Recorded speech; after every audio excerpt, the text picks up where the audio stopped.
A medida de busca e apreensão é uma medida violenta. Eu costumo dizer que ela é quase tão violenta quanto a prisão. Você, para ir 6 horas da manhã na casa de um cidadão, acordá-lo, a ele e a esposa de pijama, os filhos deitados dormindo, isso com cobertura da imprensa, para depois os filhos e netos do envolvido sofrerem bullying na escola, você tem que ter muita necessidade de colheita de prova. O crime tem que ser muito grave. Tirante o fato de que, para mim, mentirinha de internet tem dos dois lados, então a fake news não tem nada de crime grave. Ah, é formação de quadrilha, organização criminosa. Se for organização criminosa, é organização criminosa para a prática de crime de menor potencial ofensivo, em tese, portanto, não é crime grave. Tirando isso, qual que é a necessidade probatória que se tem aqui para invadir o lar dos outros? Todos esses caras, esse Alan do Terça Livre, essa Winter, Sarah Winter, os deputados, o Avan, o Luciano Hang, todos eles são confessos. O que eles falaram em redes sociais, eles disseram que falaram. Então a acusação, que não é acusação ainda, é o ministro Alexandre, que é juiz e órgão acusador ao mesmo tempo desse inquérito, deve estar ainda nos seus tempos de Ministério Público e esqueceu que hoje ocupa cargo da mais alta Corte de Justiça da República Brasileira. Mas esse pessoal é confesso. Eles falaram na internet e disseram que falaram. Vai buscar prova do quê? Vocês já têm a confissão, que é a rainha das provas. Agora é dar roupagem jurídica a isso. É dizer se isso é crime ou não é crime,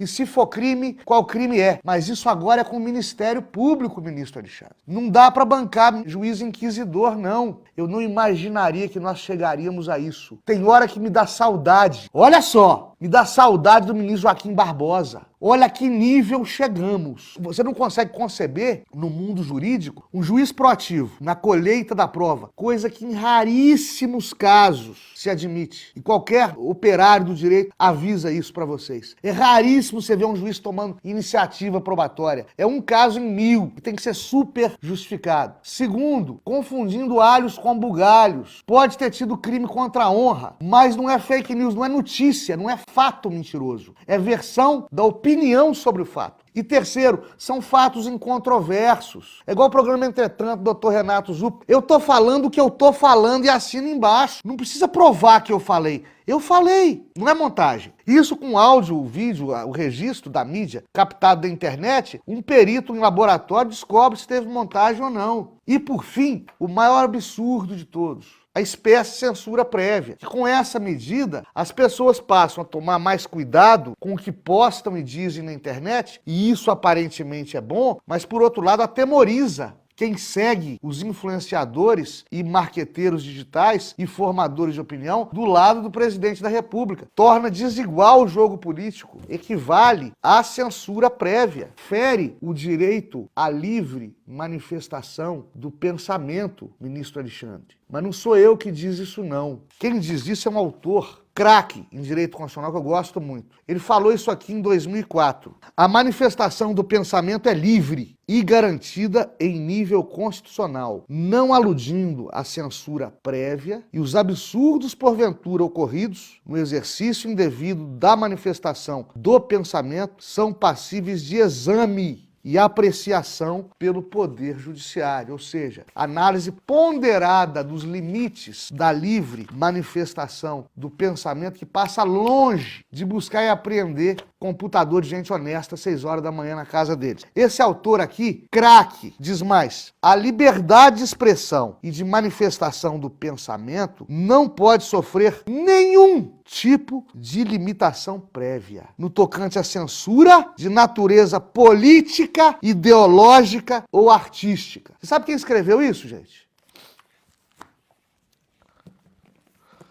Ministro Alexandre de Moraes, em 2004. Livro este que, de vez em quando, eu consulto. É aquela velha história, né? Façam o que eu decido, não façam o que eu escrevo. Isso ele disse em 2004. Enquanto recém-egresso do Ministério Público Paulista, já se tornaram professor emérito, catedrático, secretário de Segurança Pública e depois galgado a ministro da Justiça do governo Michel Temer. Ministro Alexandre de Moraes, como doutrinador, diz uma coisa, como ministro do Supremo, decide outra coisa. Causa caos no mundo jurídico, causa insegurança jurídica. O cidadão não sabe mais o que ele segue, o que ele obedece.